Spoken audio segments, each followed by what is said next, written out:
একটু হলুদ আভা আভা আসতেছে, বাট ওটা কি আমিও জানি না। ওইটা কি সরিষা ক্ষেত? ওখানে গিয়ে দেখতে হবে যে এটা আদৌ সরিষা ক্ষেত কিনা। ওই দেখছেন তো ছবি তুলতে আইছি, দেখেন সরিষা গাছ এখনো কত ছোট ছোট আছে। খেতে ফুল কেমনে দেবে কোন? এটা তো নিজেই বড় হয় নাই, ফুল কেমনে ছাড়বে? আমরা সরিষা ক্ষেত খুঁজতে যেতেছি। কত দূরে যে সরিষা ক্ষেত, আজকে আমরা সরিষা ক্ষেত খুঁজে বের করবই করব। দেখেন চারপাশে ক্ষেত, আমরা আছি মাঝখানে। যেমন সেনাবাহিনী সব লাগে আইছে সরিষা ক্ষেত খুঁজতে। এদিকে জানেন টমেটো ক্ষেত, সরিষা ক্ষেত পাইনি এখন।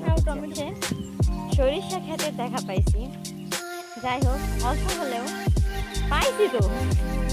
হয়তো হয়তো ছোট হতে পারে, দূর থেকে বোঝা যাচ্ছে ছোটই হবে, তা তো সমস্যা নেই। আমরা যে পাইছি এটাই অনেক। আমার কাছে লাখ লাখ শুকরিয়া যে আমাদের একটা অন্তত সরিষা ক্ষেত মিলাই দিছে। অবশেষে ধৈর্যের ফল মিষ্টি হয়, সেটা আমরা সবাই জানি। আজ তার প্রমাণও হয়ে গেল। সকাল 6-7টা থেকে খুঁজতেছি সরিষা ক্ষেত, কোথাও পাই না, কোথাও না। এই গ্রামের প্রত্যেকটা মানুষ কেউ বলতে পারে না যে সরিষা ক্ষেত মানে ফুল ফুটছে এরকম সরিষা ক্ষেত কোথাও আছে কিনা। ভিডিও তো পেয়ে গেলেন।